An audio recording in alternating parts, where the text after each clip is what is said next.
ka whiti Kōrero o te Pūtahi o Ōtautahi.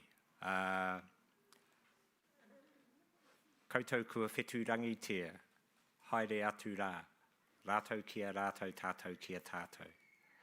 Ka haia te ata, ka hapara te ata, ka koriki te manu, ka wairore te kutu, ko te atu nui, ka haraina, ka takitu umere, he pō, he ao, ka awatea te hei mauri ora. Kia ora, ladies and gentlemen, my name is Joseph Hullen.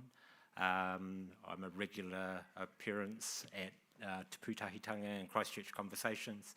And I'd like to talk to you about walking. A little while ago, before I moved back to Australia, back from Australia, I was a postman. And so I walked for a living. And if I think about it, actually, a lot of the walking I've done or do involves another purpose. Usually, I'm walking around with a single-use shopping bag and a battle knife in the back of my back pocket. I might be looking for watercress or puha or mushrooms. A little bit later on, maybe a week or two, I'll be walking down the river looking for signs of whitebait because the whitebait season begins in October. A significant mahinga kai and something that I've followed all of my life. Walking actually is in my genes as well.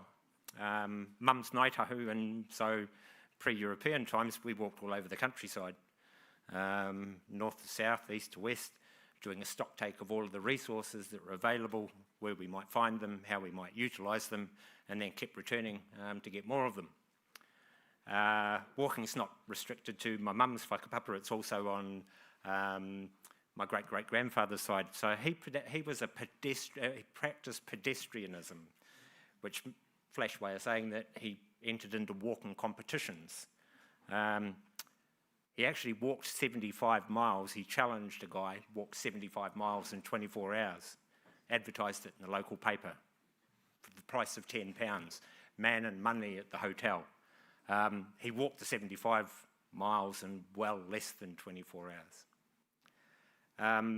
I come from Kaiapoi. I have a house out there. I walk down by the river, but I also share an apartment with my partner opposite Te Kaha. I'm so close that I can hear the workmen belch. And so during the afternoons, we walk around the city for a purpose, generally to get a coffee or something to eat. And that's far more enjoyable than hopping in the car and driving to a destination to get a coffee and something to eat. And I venture that when we're walking, we're all more hospitable and polite than we are when we lock ourselves away inside that box that gives us all the power.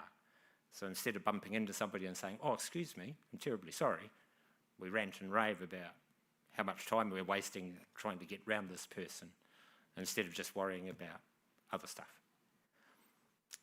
So the steps to a walkable city, I guess the prime things you need are a destination or an activity to draw you to that location, to force you to get up off your seat or off your couch or out of your bed, certainly out of your car, and get out and explore the city. Kia ora.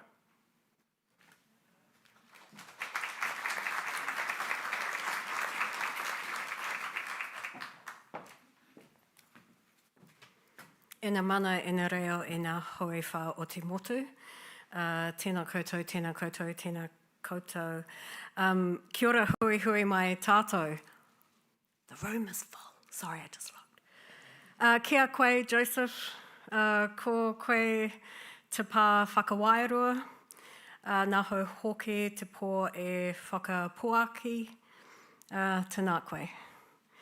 O tira ki a koutou, ko te mana whenua o Ngāi Tūāhuriri. Koutou ko Ngāi tahu whānui, tēnā koutou, tēnā koutou. Ki era atu o ngā matawaka, ngā uri o ngā haui whā, e hui hui mai nei e tēnei pō. E mihi, aroha, tēnei ki a koutou. Nō reira, tēnā koutou, tēnā koutou, tēnā tātou katoa. Thank you everyone for being here this evening. That was I looked up and I suddenly saw how full this room was. It is such a pleasure to see so many of you here this evening. We did get fully booked, but we do overbook because usually 20% don't show up. So for those at the back sending people through, there's a whole empty row right at the front on this side. So send them all up here and they'll have the best view. I'm Jessica Halliday, the director of Te Pūtahi Centre for Architecture and City Making, and it's such a pleasure to have you here for tonight's He Whakawhiti Kōrero Christchurch Conversations, Steps to a Walkable City, a walkable Ōtautahi. Just as we begin, I would like to thank and acknowledge the organisations that support these events. He Whakawhiti Kōrero Christchurch Conversations, they happen once a month over winter and early spring for the 4 months this year of July, August, September and October. Thanks to Christchurch City Council who fund the series through the Sustainability Fund. Tonight, our thanks also go to the Transportation Group New Zealand, who are the event sponsors for this evening's event on a walkable city, and it's great to have their involvement and commitment to a walkable city. We've selected tonight's topic because increasing walkability and supporting walking as a form of transport is key to a more sustainable, climate-ready city that is livable and a joy for more people. Pretty much everybody walks or uses the infrastructure for walking as part of their regular activity. It's why we've asked those of you in the room to leave us a record of the time you spent walking to get to this event.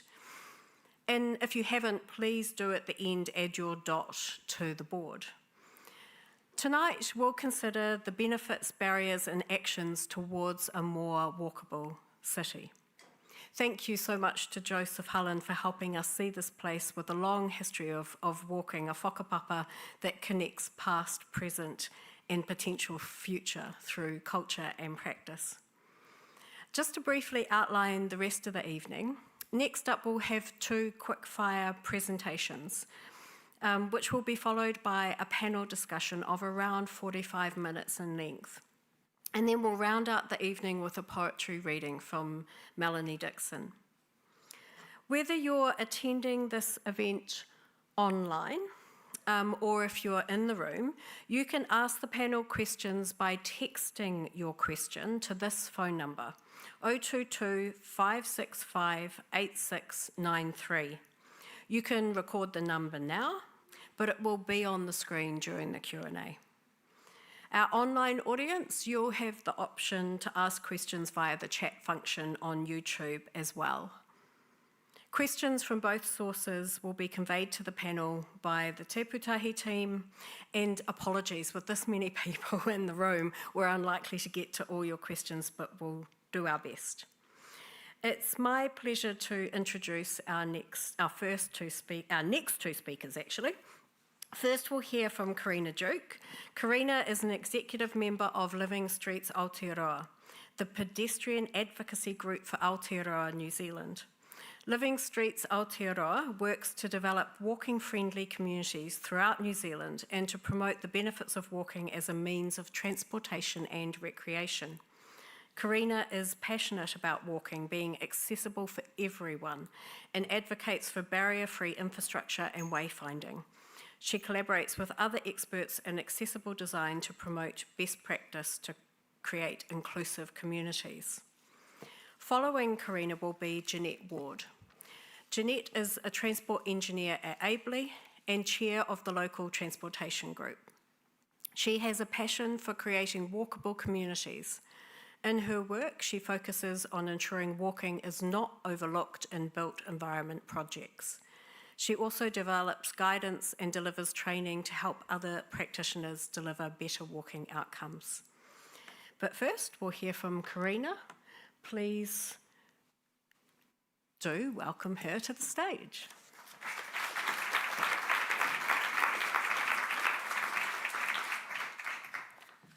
Right, move that one on. This is always a good start.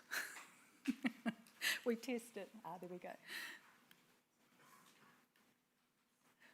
The next thing for me is sticking to 10 minutes.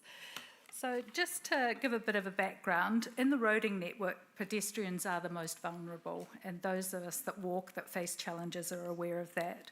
And there's a diversity in the needs and in the abilities of every pedestrian.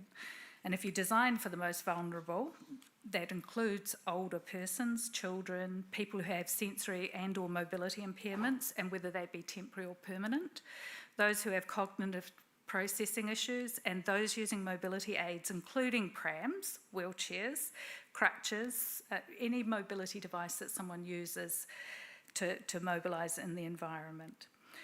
So, a walkable path. Oh, I'm sorry, I'm just describing, we've got interpreters, so I'm just making sure that the slides are all accessible, and this table and I are going to meet. So the first image is showing a really good clear path. It's one with sufficient width for the density of the pedestrians. It's also wide enough that you can have mobility aids passing, you can have someone with a pram passing someone with a dog without interfering with each other. It's well maintained, smooth surfaces, slip resistant, and it's pleasant to be on in all weather. So when it's raining, the mud's not sliding all across, it's not puddling and making it difficult to navigate. So it's also free from visual clutter, unusual lighting, complex design, trip hazards, obstacles such as cafe dining chairs, signage, parked cycles and e-scooters, and vehicles. So the picture on the left side shows a nice, smooth, even path, close to my work, a really good one. On the right-hand side, the top picture shows what's happening constantly, brick surfaces that pedestrians have to go across to get to the other side of the road. Bricks can be very difficult to navigate for someone who's a long cane traveller, someone who's got a reduced gait, and often they get to be uneven when heavy vehicles drive over them. So it can mean spending longer in the road than you want to be. So curb cut down should be aligned, and the area adjacent to the building line is the preferred path of travel for someone with a vision impairment, maintaining their orientation, locating entrances to buildings, shops, and keeping that good line of travel. Bottom right's just one I shoved in. I've been working in this area. There is no curb cut down. Do it that way. Okay, so these are some of the lovely hazards that we meet when we're out walking. Some of them are maintenance issues and some of them are behaviours. So top right, we've got the tree roots cracking up the footpath. Middle in the top row, we've got a bus shelter plonked in the middle of the footpath. Try and get around that with a wheelchair. We've got narrowed footpath, again close to where I work, and everybody goes on the road to get round it, but it's right on a bend, not the best place to be crossing. Bottom left, this is a delivery zone to a supermarket. There's constantly trucks blocking the footpath. Middle, roadwork signs. Why do roadwork signs have to take the footpath? Why not take a little bit of the road? And our lovely e-scooters, electronic devices that get left plonked in the footpath.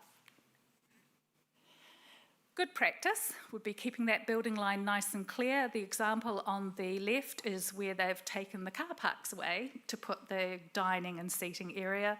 On the right, all of the street signage has been put on the curbside where you expect all that clutter.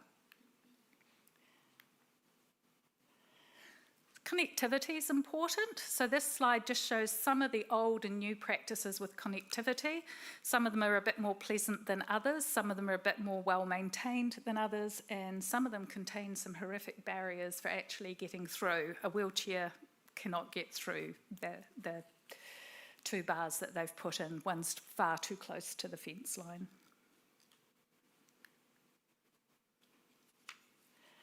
Again, talking a little bit about some of the issues that people have. So on the left picture, many might be familiar with this, near the Bridge of Remembrance, they've done the lovely patterned bricks. One of the issues with that is if you can't process that that is not an uneven surface, you're not going to walk on it. If you have a cognitive processing issue that makes you start counting things, that makes you start paying attention to all those lines, you're not going to walk any further. If you can't understand signage or you can't access the signage, so the middle picture is asking people to wait to be assisted around this work site, communicating only in print or pictures is not useful for everyone. So just bearing in mind that it makes it inaccessible and people may not behave the way you would like them.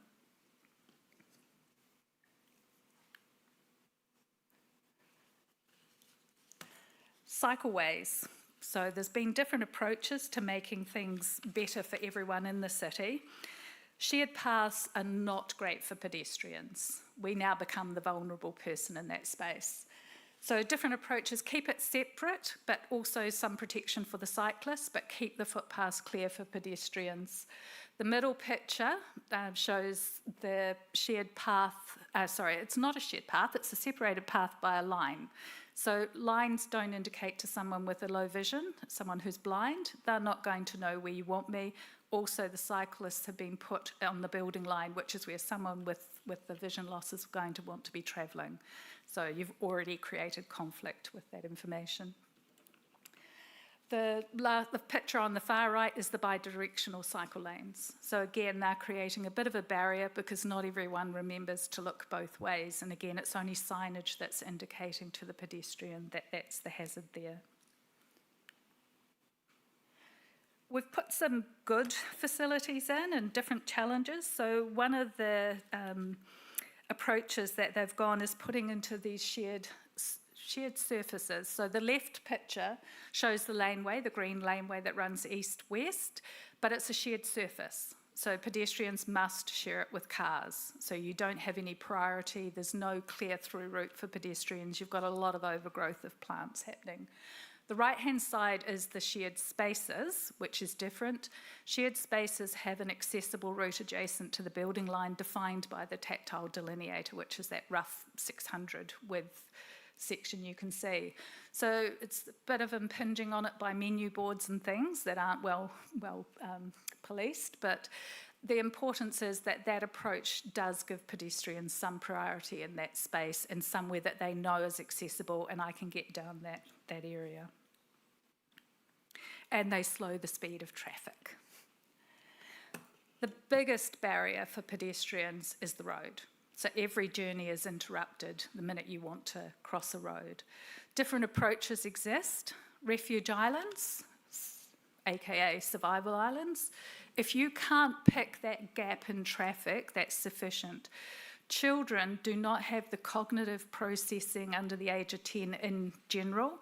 They don't have the vision to judge distances. They're very much a tunnel vision traveller. They don't pick up the speed and the approach and distance of those cars. For someone in a wheelchair, having to navigate the curb cut and then the rest of the journey and be visible. For someone who's just that little bit older, that's going to take longer to get across that busy street. That's your biggest barrier and that's interrupted your journey. Built up zebra platforms. They give you some degree of priority. They get rid of that slip lane being a challenge to get across. Not every slip lane has this. I wish if they're going to put them in that they did and put them up big enough that a car really has to slow down to approach. A lot of cars sit over this one. This is the bottom left picture is the one at Carlton Mill. Shouldn't be red because not everyone can see red and they don't do that colour anymore, thank goodness. So the photo on the right is a mid-block crossing and it's great to see more of these coming up. So it's signalised so every pedestrian knows that they've got priority. They wait and check that traffic has stopped and they've got the tactile audible so people who are blind, deaf-blind can know that that's their time to be crossing. Doesn't always guarantee. I had a few comments come in from people where people go through red lights, so you still have to make safe decisions with those. And again, the cycle lanes have given a benefit to pedestrians where there's a signalised crossing introduced. So a lot of the busy streets where they've put the connecting cycle lanes, the benefit for us as a pedestrian is that we've now got a signalised crossing going in, so it gives us that ability to continue our journey to our destinations. The islands where you see the delay in the middle, and you'll see that further along, this is near Hagley Park, where we've got this one that's, I can't remember which end, closer to Blenheim Road. So further up, there's a delay in the middle for pedestrians. It's a two-stage crossing, and that's something else. That delay that pedestrians have to get across roads in inclement weather isn't the best. So it would be great to see more priority for full stage road crossings. Not sure how I'm going for time. This is my journey travelling to my local shops. So I've got lovely connectivity, but unfortunately I live in a newer subdivision, no longer has the grid pattern that's a lot easier and accessible, and it's much easier to know where you are and to navigate and to get in and out of for everyone. So they've put a lot of wee reserves in so I can cut through, but then I get to the main road and I'm dealing with the wing mirror of a car. If I didn't know it was there, I could be hitting it. I'm dealing with rubbish bins that get left out and not taken in on time, and then the wind blows them over, another pedestrian blows them over.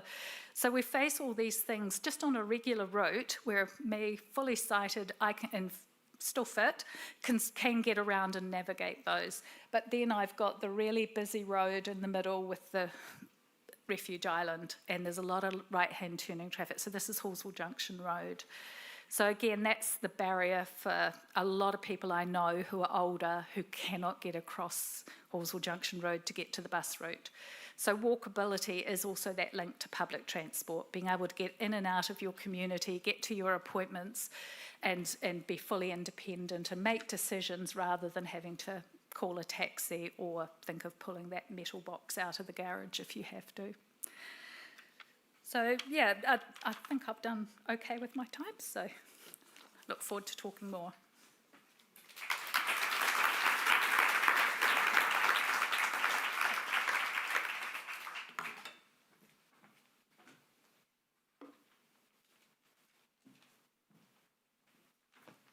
Thank you, Carina. Tēnā koutou koutou, everyone. Tonight, I am going to talk to you about what applying best practice for walking could look like in Ōtautahi.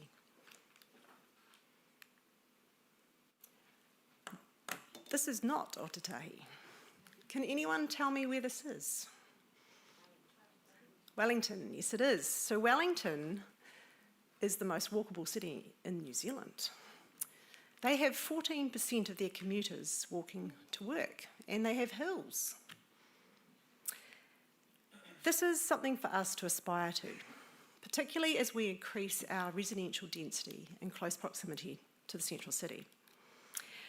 In Ōtautahi, we only have 4 or 5% of commuters walking to work, so we have plenty of scope to do better. But we also have people walking for other reasons, such as local trips to your shop, to the doctor, to visit your friends and your family, taking your kids to school, for leisure, for fitness. But these trips are generally not measured. And often these are in our neighbourhoods, so they are very important.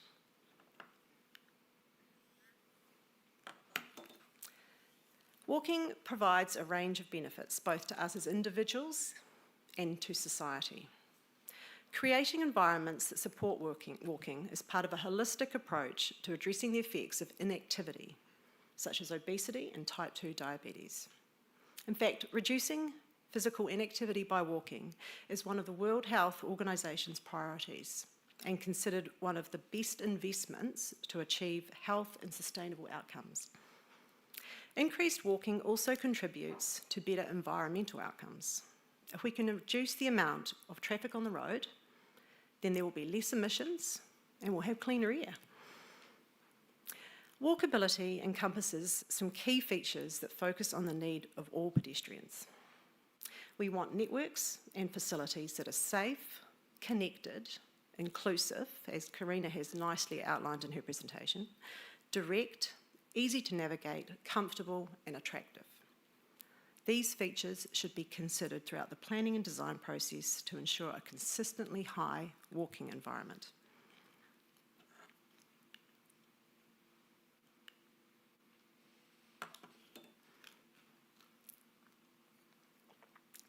Best practice is about applying guidelines or procedures that are known to produce successful outcomes.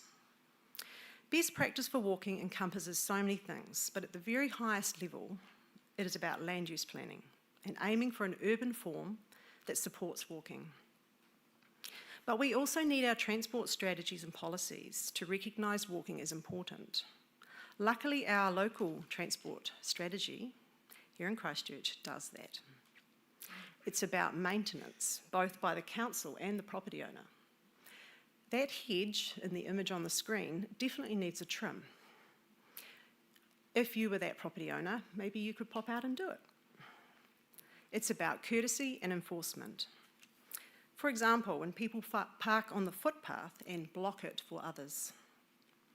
It's about temporary traffic management and speed management. But it's also about design, and that's what I'm going to focus on tonight.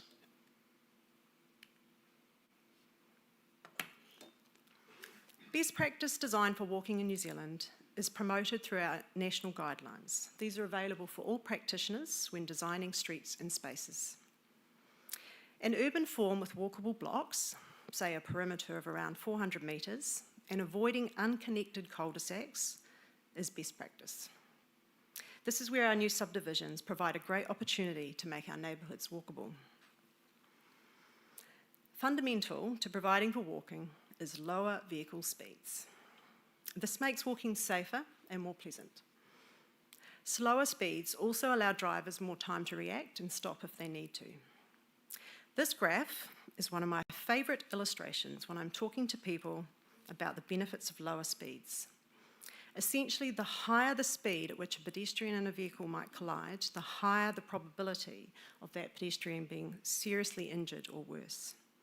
And you can see that 30 kilometres an hour gives you much better odds. I actually drew this on a flight recently when I was sitting next to someone who asked me, what are these raised intersections all about? So I got out my notebook and this is what she got. Raising a pedestrian crossing or an intersection means that the crossing is more visible for approaching drivers. It reduces the speed of drivers. Removing left turn slip lanes for vehicles at traffic signals, like the red zebra that Carina just showed us, or avoiding them altogether when we design intersections, is the best way to go.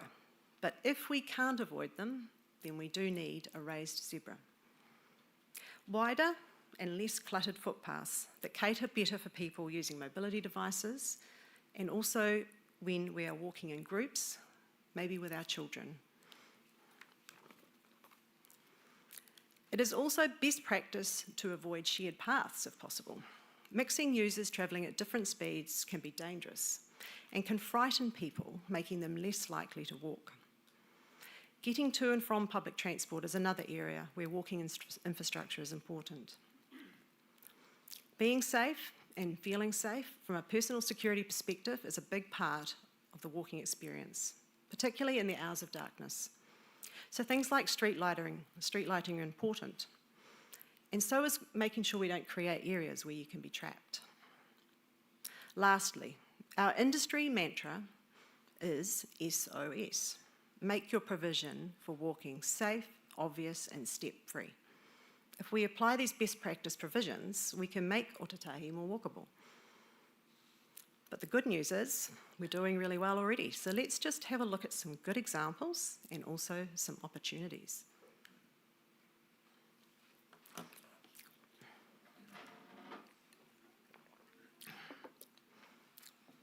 Roundabouts can be very complex for pedestrians, even small roundabouts.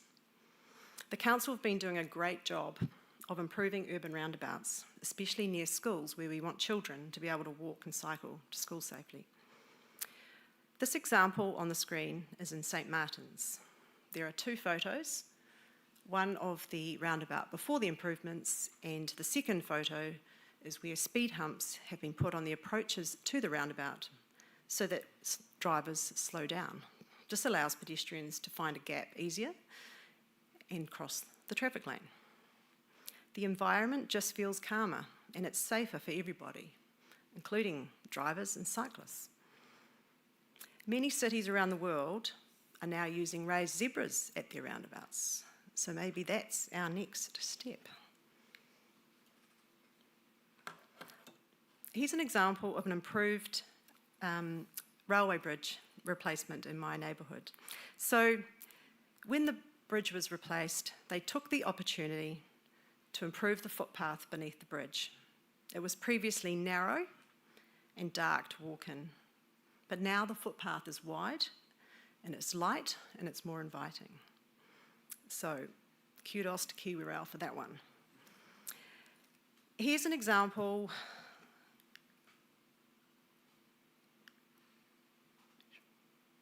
Right. Here's an example of improved personal security outcomes. So when Marine Parade was rebuilt some years ago, the street lighting was vastly improved and the planting was located so that you can be seen by other road users. Previously, you walked behind the trees. The street also has a more appropriate speed limit of 30 kilometres an hour for such a busy walking area. But we do still have some work to do. There are some very large intersections in our urban areas, which are a legacy of the past sole focus on traffic efficiency. This one in Linwood is very challenging for pedestrians, with only one priority crossing and a challenging slip lane to cross. Yet there is a high school nearby and the Linwood Shopping Centre is just to the north. Also, we need to fill in some missing footpath connections. Unfortunately, these often get caught up in who is responsible for doing it. Is it the council? Is it the developer? Is it the property owner? So, just to finish up, Ōtautahi can be made more walkable, and I think we should give Wellington a run for their money. But what can you do to help? I have 8 calls for action for you and your friends and your family and your colleagues, because I'm sure most of you in this room are already doing a fantastic job. But here's some calls to action. Get outside and walk, but look at the environment through someone else's perspective. Report any issues you see. The Send, Snap, Solve app is a really good one for that. Lobby your elected members. That's what they're there for. Go and talk to them. Talk about what improvements you want. Trim your vegetation next to footpaths. Bike and scooter slowly around pedestrians on shared paths. When driving, take note of the lower speed limits. It's like that for a reason. And designers, I know there's a few of you out there tonight, remember SOS. And finally, please don't park on the footpath.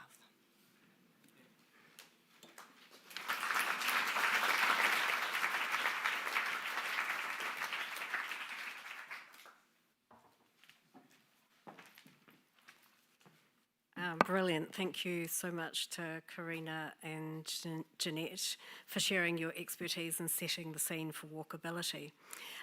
We're going to welcome up the panel now, and I will briefly introduce the rest of them. So Carina's going to come up onto the stage, and joining Carina and Jeanette, our third panellist is someone we've had the pleasure of hearing from before at Christchurch Conversations, Dr. Anna Stevenson.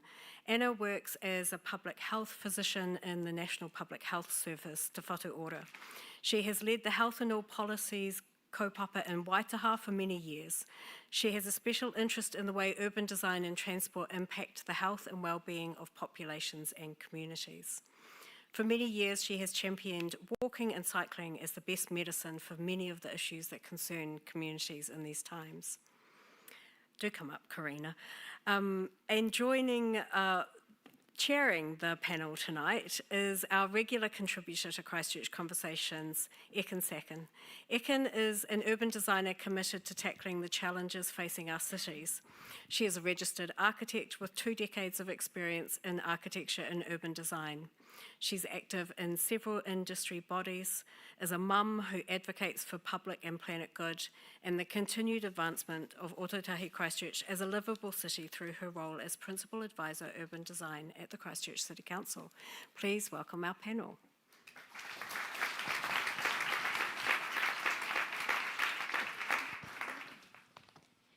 Kia ora. Thank you, Jessica. Welcome, everyone. So nice to see full house. It's very exciting to feel the energy. Welcome, my wonderful panel members. I'm going to start with some questions, and then we're going to take questions from you. So start writing. Jessica will pass them on to me. Now, I'm going to start with Anna, because we haven't heard from her yet. Anna, why do you care about walking as a doctor? I do have some reasons as a doctor, but I do want to echo, all the things that have been said, including by Joseph. Walking is fantastic for just, your bodies are designed to walk. The bodies do best when they can walk. And it's also very good for your mental health. But as a public health doctor, I'm interested in the things that affect everybody, not individuals, not so much individuals. And the thing that I'm very passionate about at the moment is a paper that was published in the New Zealand Medical Journal earlier this year that was looking at the rate of diabetes in our country, which is already pretty high. And it was looking at projections, modelling what are our numbers going to be out till 2044. And I think the paper is something that Cabinet should be discussing on a regular basis. And it's suggesting that by 2044, 5% of our population will have diabetes, and that will cost just our health system $3.5 billion to manage. And when I say just our health system, diabetes is the kind of disease that impacts so many parts of your body, your eyes, your heart, your limbs, your brain, every part of it, that it means that your whānau will be involved in helping to look after you. Many other parts of society will have to adjust to how do we keep these people alive and well in our communities.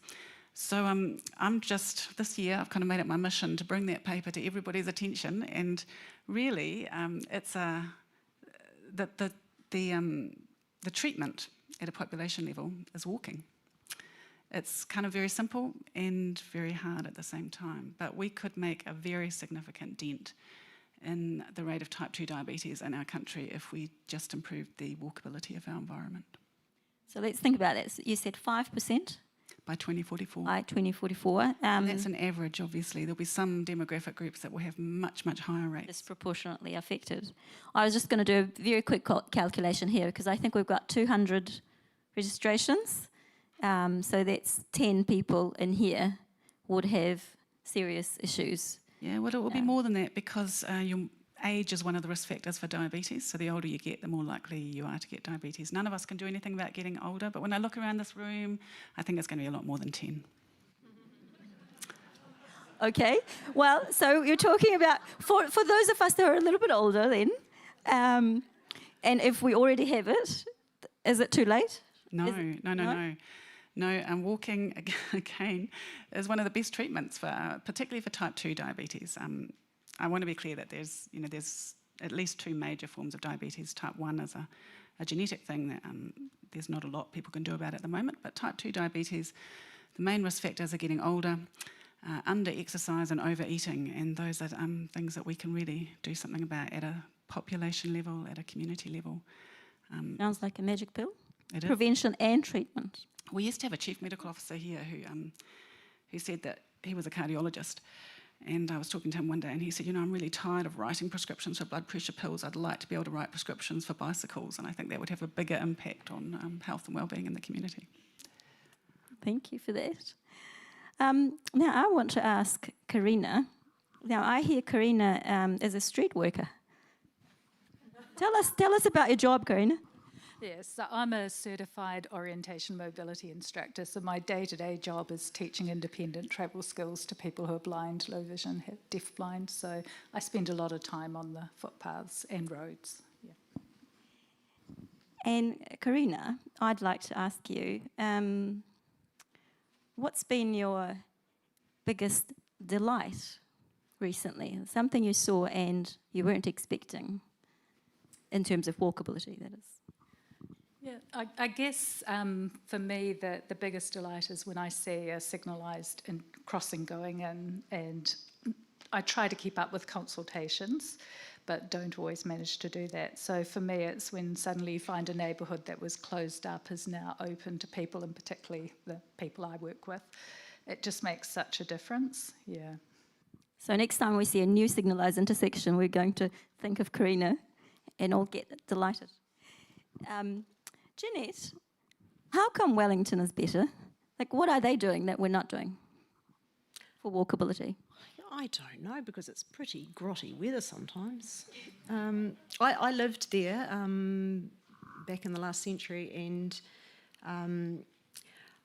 I think they do have a lot more people living closer to the city. So I was living in Mount Victoria, and it just made sense, to walk. So I think they've probably been doing it for a while. It's kind of cultural, potentially.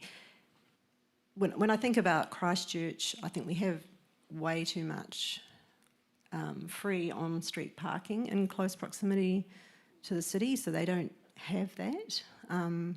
So I think a lot of people in Christchurch do default to driving because of a free supply of parking if they get there early enough. So, yeah, I think... It does make us get up early. Yes, the people who want to get the free parking do have to get up earlier, but I think ultimately we need to, look, parking management is part of the big picture of managing transport, and I think it's possibly one of those political things that's going to be quite challenging to change, but I think if you have give people less options to put their car somewhere, then they might walk on their feet. Because people do, park out on the edge and walk in, but we want them to actually walk a little bit further. Can I butt in there? Yes, please. I mean, I think I agree completely, but also there are people who can't walk. And I was about to, yeah, and we need to make sure that we can provide for those people. We want them to be able to access all the facilities of our thriving urban environment as well. And I think some of that is, as you were talking about culture, we need to create a culture where we leave the spaces for the people who really need them. And most of us don't really need them. We kind of feel like we might like them, but we don't really need them. We need to be a little bit less self-centred. Yeah, I agree. When I'm working on a street upgrade project, usually when we look at what space is available for parking, then it's the mobility parking has the highest priority in that kind of hierarchy. So definitely. Now, I've got a question maybe, I think towards Jeanette to start with. My observation is that there is, at least in here, overwhelming support and belief that walking is good and we should really have better walking facilities. So why is it not happening in places that it's not happening? There's quite a lot to unpick there, but I would say that funding is quite a big challenge. I do know that the staff at the Christchurch City Council are all passionate about walking, and they would make it happen a lot quicker than I think does happen. So we know right now that there is very little money coming out of central government for active transport, which is a real problem. And I think sometimes there is some resistance to change as well from people when you try and improve things in a community that might mean they lose something, such as road space. Okay, so we've got a bit of a space allocation tension going on where we have to fit more things into a given space. But I was thinking about, and maybe Carina can also, because she lives in a newer part of town, why would we, existing urban area, perhaps we need to retrofit and there's not enough space. Do we know what's the barrier for newer areas to not have the facilities? Is it regulation that we're missing? Is it we are the market not demanding footpaths? What's going on? Yeah, probably a little bit of all of that. And I guess if there was a requirement from the local authority that they must have footpaths, they must meet a minimum width, and they must have them on both sides, and there must be connectivity, then that's how the urban designers would be designing, and all of these subdivisions going in would come through with those in the plans. I have to say I live in a street without a footpath because it's a laneway, and adjacent to me is a street all the streets have flat, even surface to the footpath to the road, and you can guess what happens every day. The footpath is full of those precious machines they don't want hit by the cars going past, so the pedestrians are on the street. So yeah, it would be great if we turned it round and we started with, let's design a really good footpath, let's add a road, but with a nice separated cycle lane as well. So, we are the vulnerable as pedestrians in that roading network, and, we continue to allow that to happen and to design that way. But if we turned it round and designed for the pedestrian first, and then cyclists, work the active back mode, from there. and work back, yeah. Yep. I'm just going to check. Do you drive? Yes. Jeanette? Yes. Yes? Yep. Yeah, so do I. Cars are great, really, aren't they? Cars are very... I was just going to say that I guess modes, when I think about modes, I feel like I just want to make sure that it's clear. We're not saying, let's just walk to everywhere, right? So it's about using the best mode for its highest advantage. So if walking is going to make me healthy for certain distances and going to make me slightly more social as a human being, that I might say hello to you or pet your dog or steal a little smile from your little child next to you, then my life is enhanced with that mode. But if I have to travel long distance, I probably do want something with a bit more power. And it looks to me that there is enough room for all of us, like all modes in different times, but maybe we're just not negotiating enough. Where do you see an example of that negotiation being done well? Can you think of a place where there's room for the car, there's room for the bike, and it's still safe for the pedestrian? Is there a place in the city that you within the CBD? And so one of my pictures showed the Copenhagen cycle lanes, so it was separated for each mode of transport. The issue is that e-scooters are not meant to be in cycle lanes at the moment, so we need to change those regulations so that e-scooters can actually legally be, not that I think they'll get picked up by the police officers, I think they're a bit busy for that, but those sort of designs just mean that everyone's got their allocated space, it's well laid out, and you've got your crossings, each grid pattern, you don't have so far to walk. So for some pedestrians, yes, cars are needed for part of that journey, but also when we make long stretches with no facilities for pedestrians to get across, it's another barrier to that journey. Would you agree? Yes, so I guess another example would be neighbourhood greenway style streets that are now incorporated into our cycle routes. So I live on a neighbourhood greenway. It's a low speed, low traffic, cyclists can just take the lane, and the footpaths are on both sides of the street. There's great crossings. Probably in that case, that's when the e-scooters are a little bit problematic. But I think sometimes our biggest challenge is more about the crossing of the road.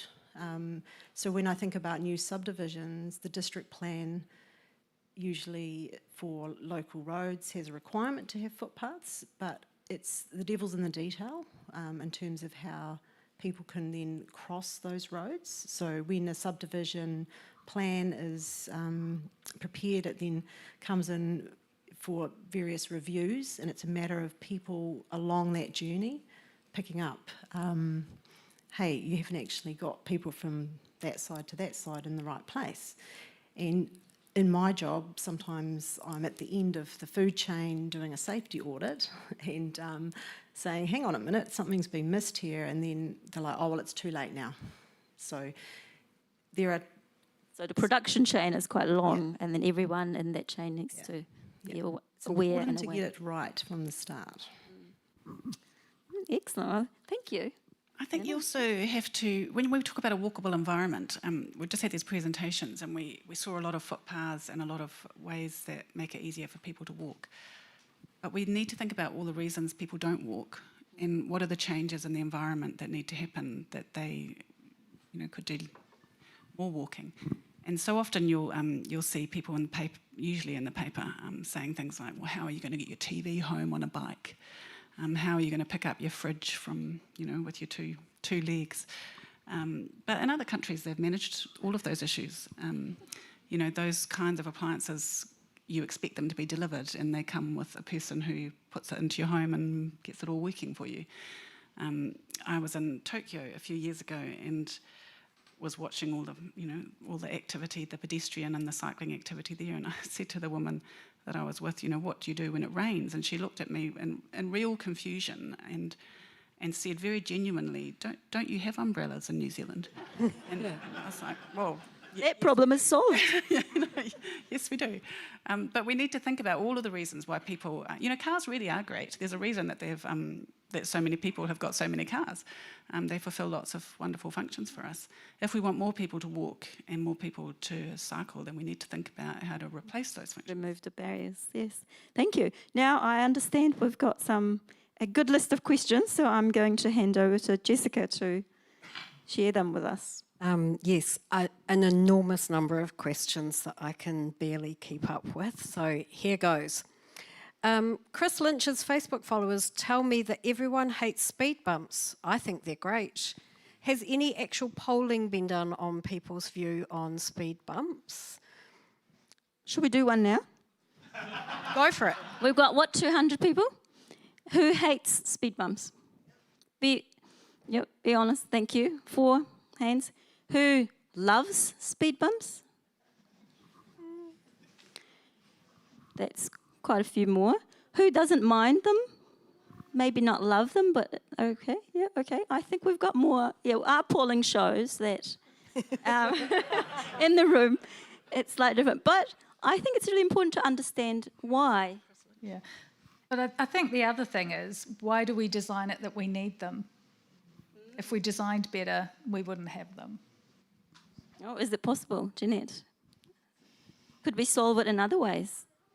Well, I think if you look at that example of the roundabouts, even if they're designed properly in terms of what we call deflection, which is how much a person has to actually go off their path to get round it, which is theoretically supposed to keep them nice and slow, we're seeing some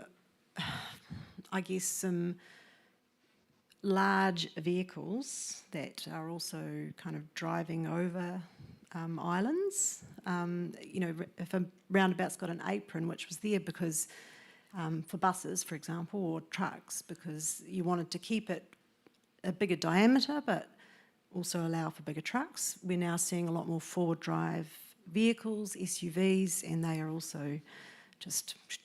So I think there is a place for speed humps, and if people didn't drive fast, we wouldn't need them.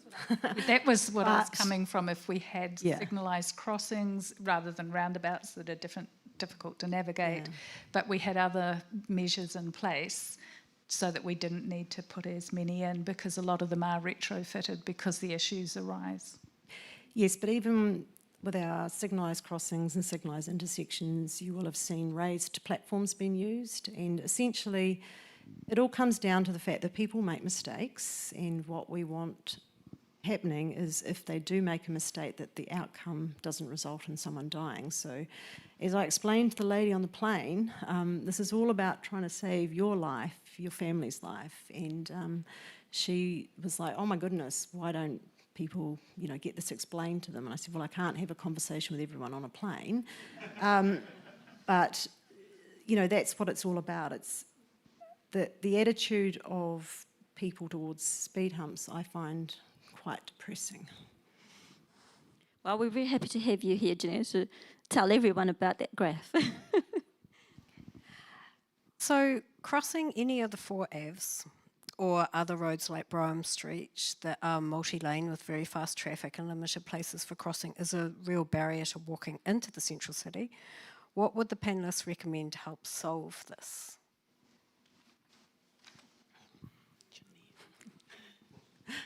Yeah, that's tricky, because we don't want big bridges over intersections. That's not a solution. We don't want long, dark underpasses.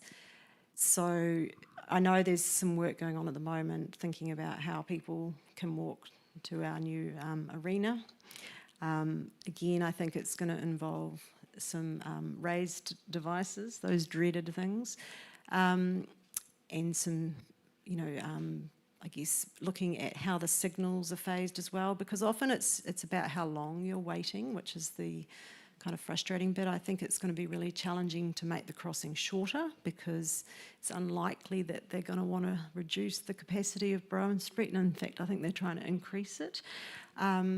So it's all about trying to maybe look at the times a day when, say for example, with all this medium density in Waltham, so we want people in Waltham to walk into the cities. Bowen Street and Morehouse Ave are both challenges for them. So it's trying to look at, well, how do we optimise the traffic lights so that they get a fair cut of a fair piece of the pie as they're walking in without long delays to their journey.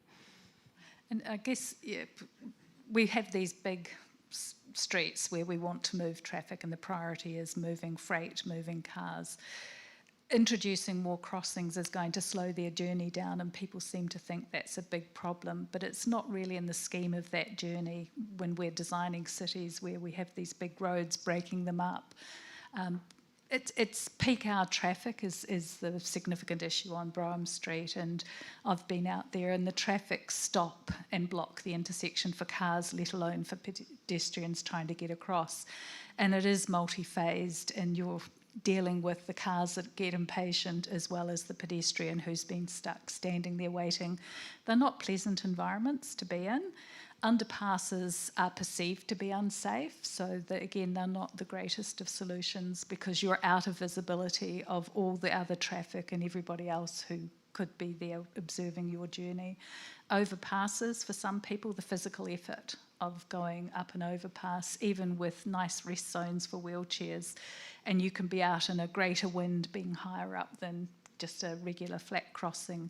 So they are challenging, because behaviours of a pedestrian will be, I'll take the shortest route. Well, yeah, I'll let the next question, and then I'll tell you a mini story about where I come from. Cyclist, friend or foe to pedestrian? Ooh. Can we do a poll? Yeah.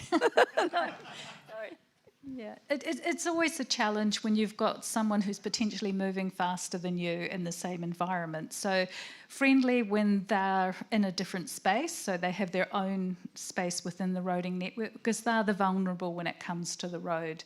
But if they're going to be sharing surfaces, it's about those behaviours, how they pass people, the speed they choose to go. So with the Accessible Streets package, one of the comments was, on a shared path, the cyclist could go the speed of the traffic. Well, if the traffic's going at 50, the last thing you want to do is be next to an e-device doing that. And I do that every morning on my way to work. There are some e-devices on the shared path going faster than me. So we know that potential's there. But in general, cyclists don't want to be the enemy, but there are people whose behaviours are not the best, and I am aware of people who I've worked with who have had been pushed and being shoved by cyclists and e-scooter users on shared paths. So if we have to share the space, they're the faster moving, they're going to have to be the better behaved. And you don't know how a dog on a leash is going to react, you don't know how a young child is going to react, so you should be at an appropriate speed, giving an appropriate passing distance.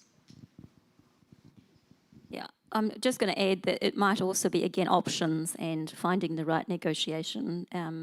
I am super privileged to have two options to bike to work, and one is a separated bike path that I can go really fast, or I can go inside the park and alongside the kids and the dogs, and I behave differently depending on which one I choose. And it's delightful to go along the mile of civility where I have to give way and look around, but I get something else out of it. But if I'm in a hurry, then I use the straightforward one. Really big question. It was the first one we received. How can we shift the mindset of a city so shaped by car dependency to one that prioritises people and place? Can I just say we are on our way in some places. I do think our post-earthquake central city is a place where we can see that change in action. But are we doing it everywhere? Possibly not. One of the big things is the bus lanes, and people love or hate a bus lane, but when we start to put in alternatives to pulling your car out, that's going to get you to where you want to go faster. You don't have the stress of dealing with traffic, you don't have to find a car park and then pay for it. So it's all integrated in the transport network. So if we start to really see public transport taking off, and I know the numbers have increased post-earthquake, but there's more and more infrastructure going in for buses, and I think that's a positive to creating a more walkable city and creating alternative modes. I think that we need to show people what good looks like, as well as having alternatives to the car, but it's people making that kind of jump in their head to this is what I've got to this is what we could have, and that's a real challenge. Often it takes people to go overseas. You talk to your friends and they're like, oh, I've just been to such and such city in Europe and it was amazing, I walked everywhere and da-da-da, and I'm like, well, we could do that here as well. You don't need to drive everywhere. So sometimes that can help shift someone, but I think you also do, and I get this all the time when I'm talking to a community or whatever about a design, and they'll go, but we're not Amsterdam or we're not Copenhagen. So I don't even use international examples anymore, except maybe Australia, because they can relate to that. So what I really want to see is good stuff happening here in Ōtautahi that we can then go and have a look at such and such, which I tried to do recently at a meeting where people were not happy with a certain design. I said, look, the same design is over in St Martin's, go and have a look. I don't know if they will, but I think we just need to do as well as we can and then show people what good looks like. There is some good practice documentation out there. It comes down to there's a lot of information. How do we get it so that it's consistent and people know what is the best to be installing? And I think it's great, as Jeanette says, when you get some really good examples to be able to take those photos and share them with others. And I guess just an aside for us, in New Zealand, out of all the countries that have a shared space, we do it the best. I've presented at international conferences and had others come back to try and get that detail from us. So we do things really well in New Zealand. We are great designers, and I think, we just need to sometimes take a breath and look at the guidance and some of the good examples that we've got. Anna, what about from health perspective, or the benefits to health and wellbeing perspective? Have you observed how people have shifted mindsets, or what has helped? Yeah, well, I think it's true that we need to show people what good can look like, and you're right, people go overseas and they come back with those great stories, but we do have lots of really good stories here. I think we often go to those places and we think that they have always been like that, and I mean the cities that you come from, they probably have always been like that. But Amsterdam, was it the 1970s when they really decided that they didn't want more children to be killed on the roads? They made a decision at a local government and a regional government, which was pushed along by the people. It was the mothers and the fathers who were out there saying, we don't want more children to die. And so in the 1970s, they made this big shift. And now people think, Amsterdam... It's in their DNA. Yeah. But it's actually only like 50 years ago. We could do that too. And I mean, it feels a bit apocalyptic, but when I say that by 2044, which is 20 years away, 5% of you will have diabetes, and diabetes is a really, really nasty illness to have, which means that a lot of people are going to need those disability car parks. We're going to get into this situation where we're going to have to create an environment that is easier for people to walk, because that's all they'll be able to do. They won't be able to get a driver's licence. They won't be able to see. They won't be able to, they won't be safe on the road. We don't want to be like that. We want to create that environment early and get ahead of it. We want to prevent people from becoming that level of sick, and achieve all of these other benefits at the same time. So it's about showing people what good can look like, what the benefits can be. Let's save the country $3.5 billion and spend that on something that we really want to spend it on.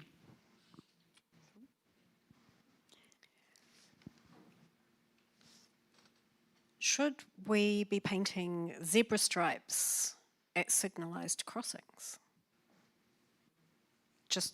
I've lost the question, sorry, person who asked the question. There are like literally dozens and dozens of questions. So the question was, is it going to make it more clear that it's a space for humans walking if we put zebra crossings at signalised, paint zebra stripes at signalised crossings? Well, under our legislation, that would be quite misleading, because the zebras give you priority, but when you're at the signals, you get your turn with the traffic. So, but I have seen some interesting historic photos of Christchurch where they had actually painted zebras at the crosswalks, which I found fascinating. But in this sort of context now,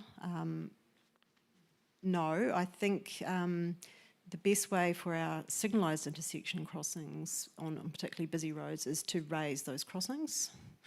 And some places in Australia, they actually paint the crosswalk a sort of buff colour to make it also stand out. And in Auckland, they have painted some of them red. That's interesting, because Carina talked about red being bad, and we did have a question specifically about the red crossing at Church Corner. Why is red bad, and what's the alternative? Okay. Yeah, red isn't a colour that everyone can see, so it fades. If you put a zebra crossing on it, it can nullify the contrast between the two. So you'll have seen with the buses where they've put in the zebras, the red is where the cyclists are. It's warning them about the presence of others. On the approach to some of our raised crossings, you'll see that there's red on the road, but there isn't red on the actual crossing itself. So Whakawhiti agreed to do that as best practice. If you start to put colours and different designs onto footpaths, they can be confusing for people. Is it a step? Is it a change in gradient? What does this mean? So someone who has a cognitive impairment may not be able to manage in that space. And, we're trying to put in infrastructure, and it does last a while before it gets changed. So it's going to be there for a while. So best practice, put in by best practice, and keep it consistent. So we train our kids from a young age right through to when we're older and we're not quite as able to be as fast and make some good decisions. It's still consistent. We've got a memory of what we're dealing with.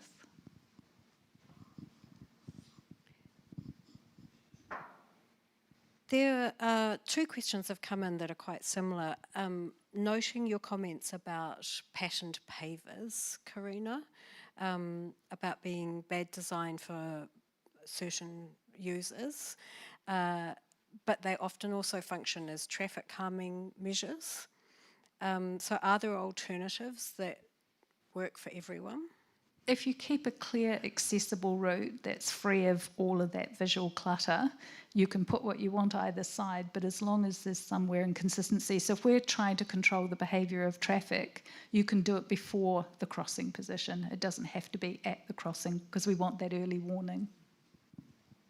And is there anything that is patterned and pretty that's allowed? A designer asked a question. I had that question in my list. Yeah, there's good examples around the country. Auckland Transport, to our detriment, let's go out of Christchurch. They've done some great work as well with some of their street designs. There's some great stuff in Christchurch. So at our Living Streets Ōtautahi Walking Awards, there were some really good neighbourhood projects that had happened to beautify neighbourhoods that made it more interesting, more pleasant to spend time in, kids were playing in. but the footpath wasn't impacted, so you still had that accessible route through. So there are ways to do things and make them pleasant and attractive. Yeah. The one I like most is in Tauranga, where either side of their zebra crossings in the town centre, they have granite pavers on, they're kind of bumpy on the road, so you're not walking on them, but when you drive over them, you're like, so it's not a speed hump, but it's enough to give you that kind of identification you're about to, be where someone's walking. So that often works quite nicely in a really kind of low speed environment. And also the sound of vehicles going over those rougher environments, particularly with electric cars that are really hard to hear. So if you make a rough surface on the road, you get that approach. There's a question about equity. Are lower decile areas being prioritised? And if they are, why don't we kind of see them in the examples? Why aren't they getting the attention? Or are we underinvesting in lower decile areas? I am just thinking about an example in Bromley. So there was quite a lot of work done to improve travel to school for kids in the Bromley area. So I was involved in helping the council with some audits through there, and they were definitely spending money on infrastructure in that area. I couldn't really comment on how council distribute money across the different parts of the city, but I think some of the treatments that we're seeing in those areas are just not perhaps visible enough. They're not being held up as great examples, but they're there. They're often compounding. Just to harp on about diabetes, what are the risk factors? The risk factors are overeating and under-exercise. And so we want to create an environment that is walkable. And you showed us some pictures of, I think it was Linwood, where there's those very, very wide roads. The school was there, so those students are going to really struggle to get across those roads, and it probably is safer to be driven to school in some of those settings. But also, those are the areas where, when you go out and you have a look at the various fast food chains, there seem to be everywhere. The shops that are selling you vapes and the shops that are selling you alcohol seem to be everywhere, and much more visible.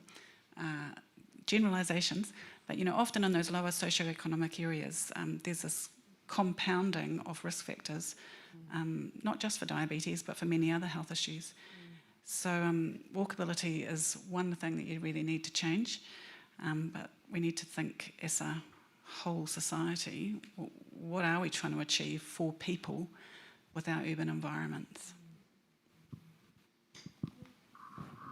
Well, I was going to let everyone know, hot off the press, just before I came here, I'm not representing council. I couldn't possibly do that, but I do work at the councils, and there was a workshop on footpaths today.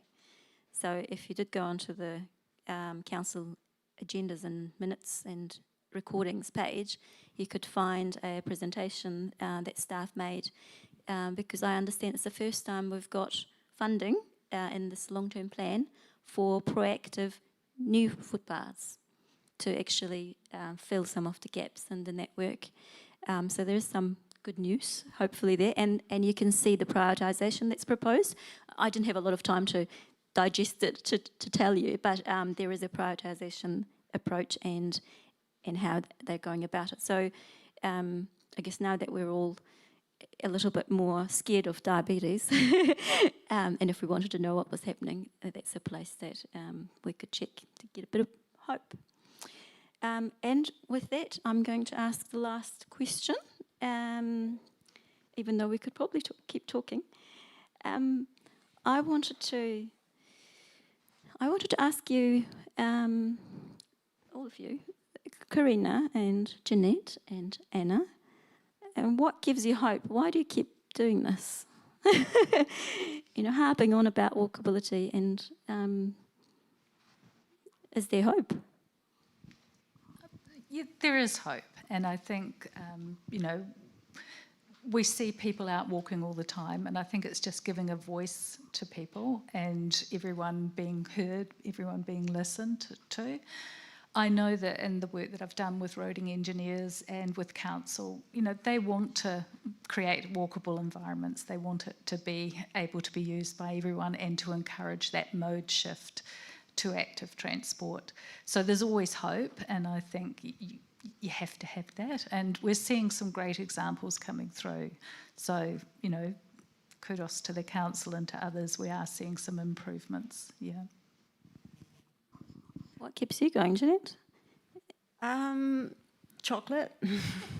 I think over my career I have seen kind of highs and lows of you know, gains, I guess, and when you do see something really positive happen, it just spurs you on. And what I've enjoyed in the last few years is working on projects around schools, because they are our future, and seeing parents, you know, when you go out there and have a look at something that's been built and you talk to the parents and they say, well, this is way safer now for my children and I feel more comfortable with them walking by themselves. So that's like a huge win. So every little positive thing that happens keeps me going, and when you have a loss, when something that you're supporting doesn't get approved for whatever reason, you just have a therapy session with your colleagues and your peers, and you pick yourself up and you keep going. It's not so much hope, it's my job to try and help communities become healthier. And I mean, the thing about walking, about active transport, is it's just a win on pretty much every problem that we as communities face. You know, to have a city where people can walk and cycle and get around on buses is good for climate change, it's good for people's health and well-being, it's good for the economy, it's good for everything. So in terms of hope, I think that all of these pockets of best practice and the good stories that people have, and, you know, like you're saying, Jeanette, when parents actually feel safe to send their children off to school by themselves, the more of those stories, I think we will get to a tipping point where this is actually the life that people want, and that's what they'll be voting for. Excellent, thank you. So one last thing, what can I, the individual, do tomorrow or next month or within the year? One action. Well, I'm probably speaking to the converted, but don't park on your footpath. Yeah. Take a friend who doesn't walk for a walk. Yeah, I go with both of those. Walk, but don't park your scooter on the footpath either. I really hate that. Well, thank you so much for this lovely conversation. Thank you, everyone, for being part of it and the wonderful questions. Now we're going to have Ciaran introduce our poet.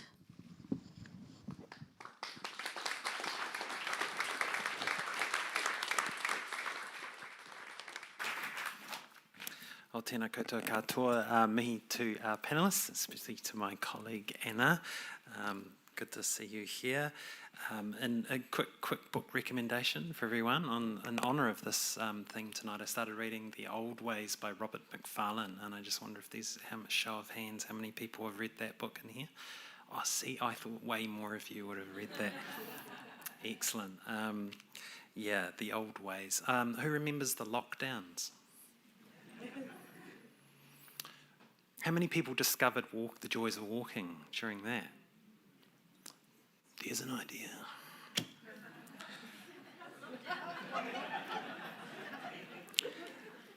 Not the lockdown, just like maybe we all needed an opportunity to be able to get out on the roads and the streets and just rediscover the not sort of deter cars, but to encourage walking. It was like fall in love with walking. Anyway, The Old Ways, Robert Macfarlane, fall in love with walking all over again. It's my great honour to be invited back to introduce poets again for this awesome season of Christchurch Conversations. I'm not sure that it warrants getting my own photo and stuff up there, but that's just in case you don't know who the hell I am. Ko Ciaran Fox tōku ingoa. I'm a local poet, writer and public health specialist like Anna. And our poet tonight, it's awesome for me to be able to introduce one of my friends, Melanie Dixon, who writes short stories, flash fiction, poetry and novels for young people.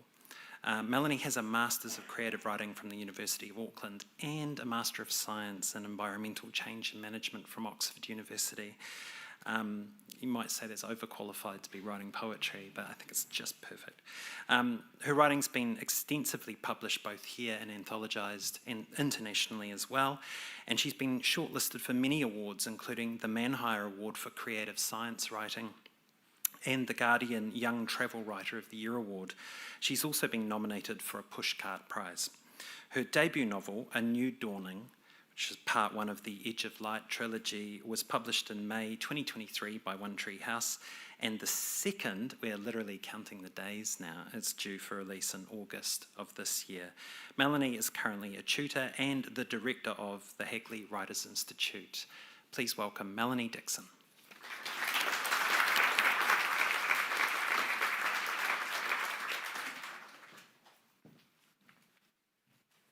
Kia ora koutou. Thank you, Ciaran, for that lovely introduction.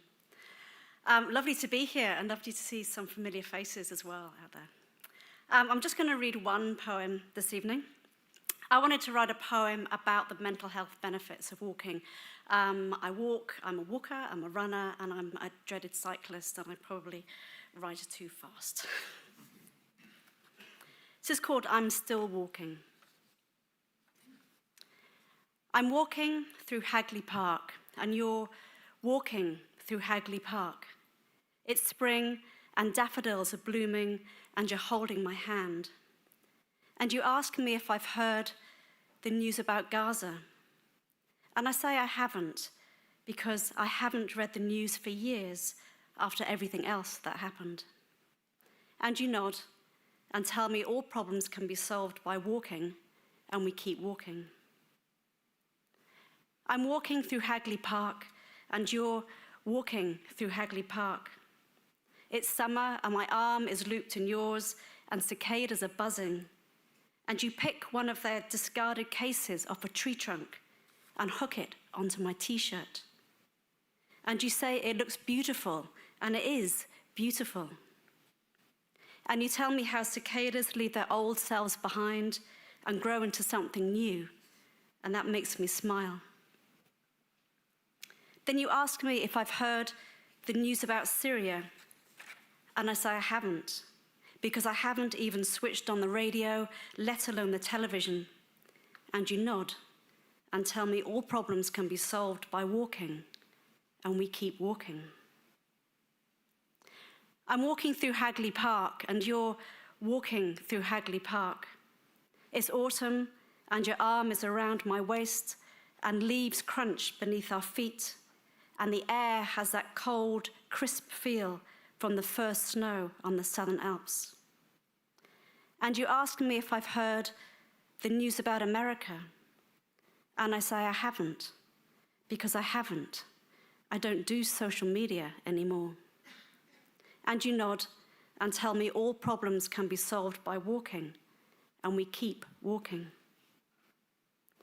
I'm walking through Hagley Park, and you're walking through Hagley Park. It's winter, and your hand is in mine, even though we're both wearing gloves. And it's been raining for weeks. And I'm tired of the cold, and the dark, and the wet, and the rain, and the mud, and the way the puddles seep into my shoes, no matter how much I try to avoid them. And I tell you, I'm going to learn to ski. Then you lean over and kiss me, and your lips are warm. Then you ask me if I've heard about the heat waves in Europe, and I say I haven't, because I haven't.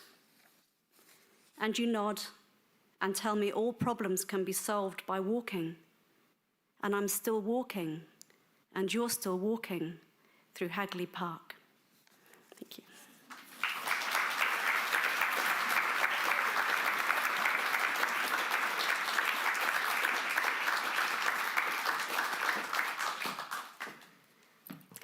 Wow.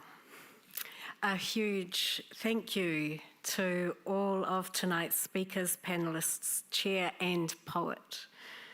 You have opened our hearts and our minds to the benefits, barriers and actions towards a more walkable city. And I hope that we're all leaving here tonight eager to be part of a city that enables more people to walk more often and with other people and with joy and with sorrow. Thanks again to those who have made tonight's event possible. He Whakawhiti Kōrero. Christchurch Conversations is funded through the Christchurch City Council Sustainability Fund, and tonight's event has the support of the Transportation Group. Thank you so much. The next Christchurch Conversation is on Tuesday. There we go, is on Tuesday the 19th of August and looks at climate change communication. You can book for it now. There are links on our website. Thanks so much for everyone coming along. To our regulars who are so keen to help us pack down, tonight we are not putting the chairs away. So you can stop and breathe and talk to each other. We look forward to seeing you next month. Pō Mario. Pō Marie koutou.